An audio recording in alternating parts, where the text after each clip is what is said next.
ಮುನ್ಸಾಸ್ವಾಮಿ ಅಂತ ಕೋಲಾರ ಲೋಕಸಭಾ ಕ್ಷೇತ್ರದ ಆಕಾಂಕ್ಷಿ ಮಾಲೂರು ತಾಲೂಕು ಟೇಕಲ್ ಹೋಬಳಿ ಎಳುಗುಳಿ ಗ್ರಾಮ. ಈಗ ಸದ್ಯಕ್ಕೆ ನಾನು ಕಾಡುಗುಡಿ ವಾರ್ಡಲ್ಲಿ ಕಾರ್ಪೊರೇಟರ್ ಆಗಿದ್ದೀನಿ. ಈಗ ಬಂದಿರೋ ಉದ್ದೇಶ ಏನಂದರೆ, ನಮ್ಮ ದಿಬ್ಬೂರಹಳ್ಳಿ ಸ್ಟೇಷನ್ ಲಿಮಿಟಲ್ಲಿ ಇಲ್ಲೇ ನಮ್ಮ ಸರ್ಕಲ್ ಇನ್ಸ್ಪೆಕ್ಟರ್ ಅಂಡರ್ಗೆ ಬರುತ್ತದೆ. ನಮ್ಮ ಮಾನ್ಯ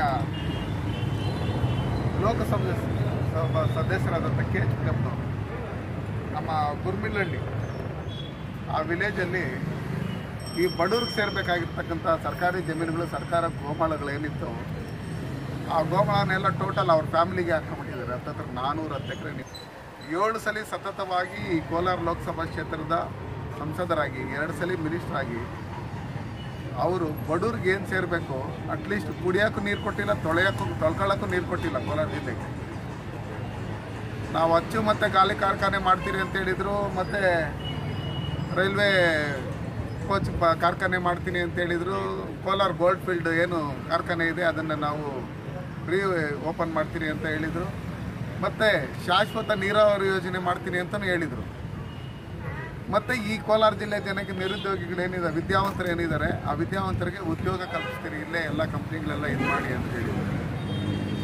ಈ ರೈಲ್ವೆ ಮಂತ್ರಿಗಳಾಗಿದ್ದಾಗ ಮೋಸ್ಟ್ಲಿ ರೈಲ್ ಬಿಡೋದು ಮೊದಲಿಂದ ನೀವು ರೈಲ್ ಬಿಡ್ತಾ ಇದ್ದಿದ್ದಕ್ಕೆ ಅವ್ರು ರೈಲ್ವೆ ಮಂತ್ರಿ ಕೊಟ್ಟಿರೋದು ಅನಿಸುತ್ತೆ. ಇವರು ಕೋಲಾರ ಜಿಲ್ಲೆ ಜನಕ್ಕೆ ಮೊದಲಿಂದ 28 ವರ್ಷದಿಂದ ಸತತವಾಗಿ ಮೋಸ ಮಾಡ್ಕೊಂಡೇ ಬಂದಿದ್ದಾರೆ. ಬಡವ್ರಿಗೆ ಸೇರಬೇಕಾಗಿರೋಂಥ ಸರ್ಕಾರಿ ಗೋಮಾಳ ಜಮೀನುಗಳು ಇವರು 410 ಎಕರೆ ಇವ್ರ ಫ್ಯಾಮಿಲಿ ಏನು ವಂಶವೃಕ್ಷ ಇದೆ ಅವ್ರಿಗೆ ಮಾಡ್ಕೊಂಡಿದ್ದಾರೆ. ಮಾಡ್ಕೊಂಡು ಇನ್ನು ಉಳಿದಿರೋಂಥ ಜಮೀನುಗಳಿಗೆಲ್ಲ ಇವರು ಬೇಲಿ ಹಾಕಿದ್ದಾರೆ. ಇವರು KH ಮುನಿಯಪ್ಪ ಅಲ್ಲ, ಬೇಲಿ ಮುನಿಯಪ್ಪ. ಇವರು ಸರ್ಕಾರಿ ಗೋಮಾಳ, ಸರ್ಕಾರಿ ಜಮೀನುಗಳು ಎಲ್ಲೆಲ್ಲಿದೆ ಅದನ್ನೆಲ್ಲ ಬೇಲಿ ಹಾಕೋ ಮುನಿಯಪ್ಪ ಇವರು.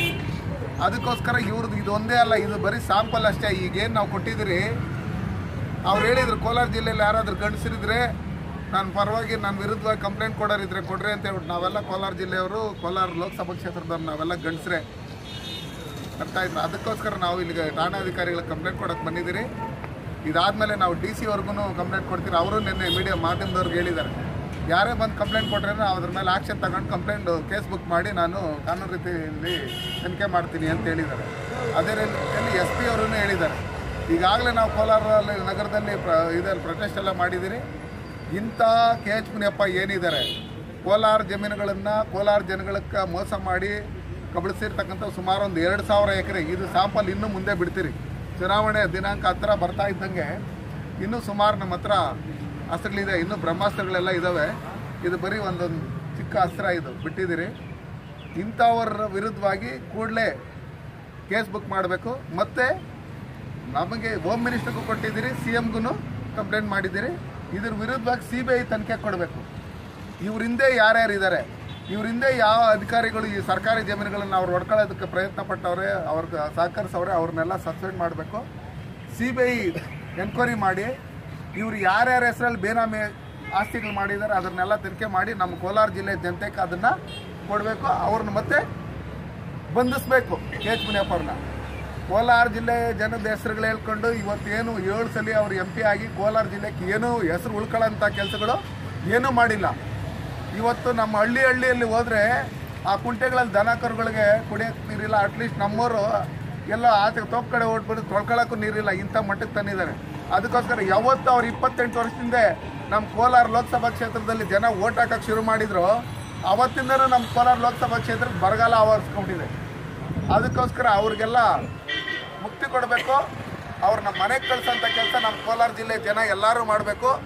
ಅವರು ಸ್ವಂತ ಅವ್ರ ಫ್ಯಾಮಿಲಿನ ಬೆಳೆಸ್ಕೊಳ್ಳೋದಕ್ಕೆ, ಅವರು ಆಸ್ತಿನ 1000 ಕೋಟಿ ಮಾಡ್ಕೊಳ್ಳೋದಕ್ಕೆ ಮಾತ್ರ ಅವರು ಕೋಲಾರ ಜಿಲ್ಲೆಯಲ್ಲಿ ಸಂಸದರಾಗಿ ಮಂತ್ರಿಗಳಾಗಿದ್ದರು. ಅವ್ರ ಮಗಳನ್ನ MLA ಮಾಡಿದರು. ಮತ್ತು ಅವ್ರ ಅಣ್ಣನ ಮಗನ್ನ ಇನ್ನೊಬ್ಬರು ಮಾತ್ರ ಜಿಲ್ಲಾ ಪಂಚಾಯತಿ ಮೆಂಬರ್ ಮಾಡಿದರು.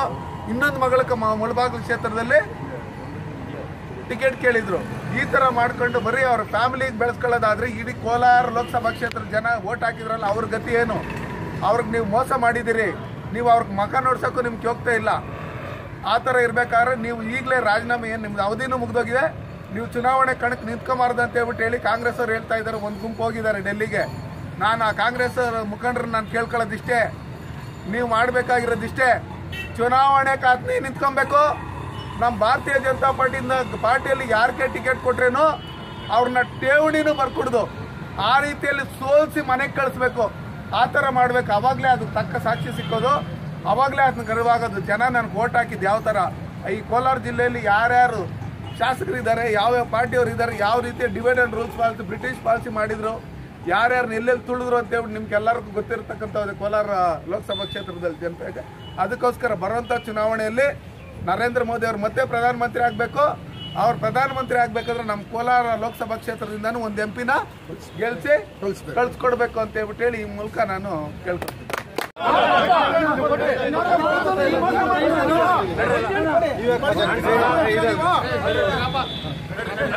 ಕಂಪ್ಲೇಂಟ್ ಹೇಳ್ಕೊಡ್ಬೇಕಲ್ಲ ಕೊಡೋದು, ಇಲ್ಲೇನು ಕೆಲಸ ನೀವು